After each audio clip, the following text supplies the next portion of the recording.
mismong araw ng pista ng Santo Niño, isang mag-asawa ang salip na sa mga handaan makisaya. Sa ospital napunta. Si Mrs. walang malay na inabutan sa bahay.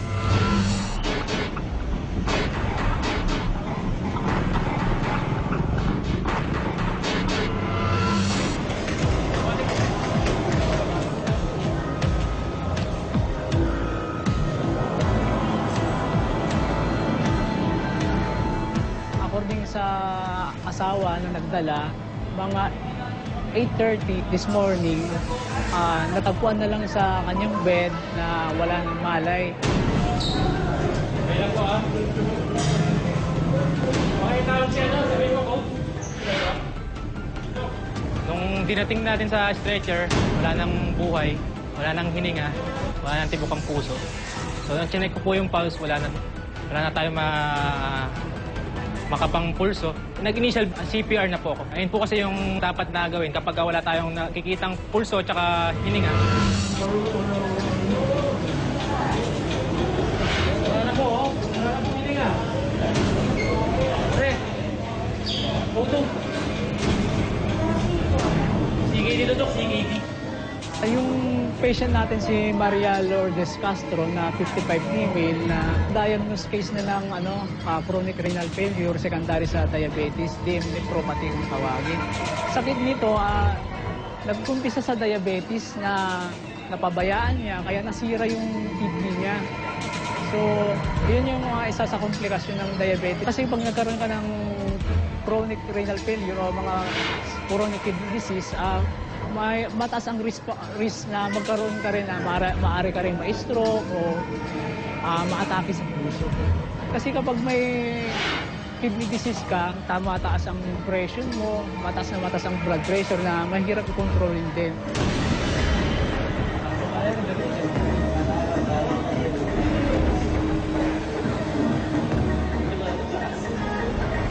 Magre-revive tayo, magbibigay tayo ng mga gamot, magsi-CPR, papadaan ng mga panpatibok ng puso.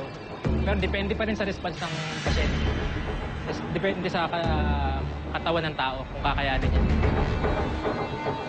Dapat dadalhin niya agad yung pasyente. Kaso nga lang, ang asawa nito ay mayroon din kapansanan. So, na-stroke na rin kasi kaya hindi niya kayang buhatin. So, nagtawag pa siya ng mga kapitbahay para tumulong sa kanya para madala.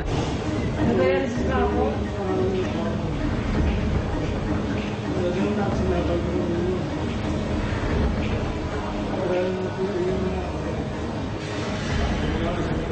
Ano natigyan ka malaki?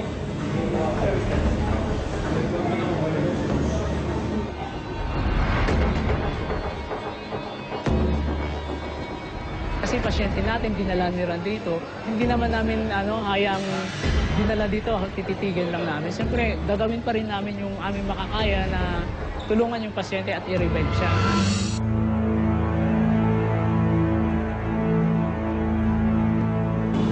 Halos isang oras siyang nag-try kami i-CPR siya, i-revive yung pasyente. Kaso nga lang, hindi pa rin namin maibalik yung heartbeat niya.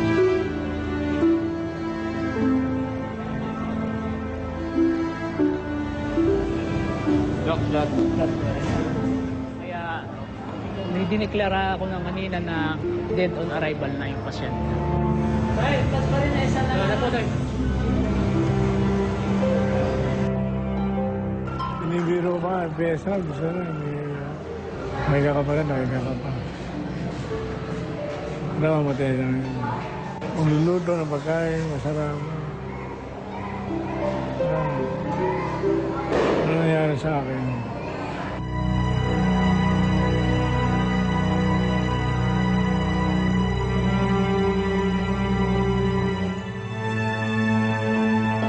Masarap siyempre dahil kabiyakin.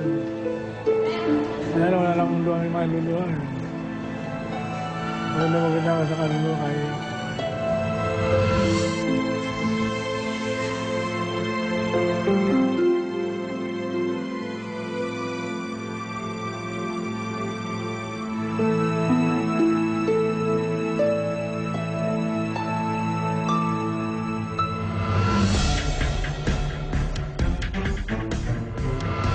Dapat kasi yung mga medication, yung mga gamot nila, dapat umiinom sila lagi.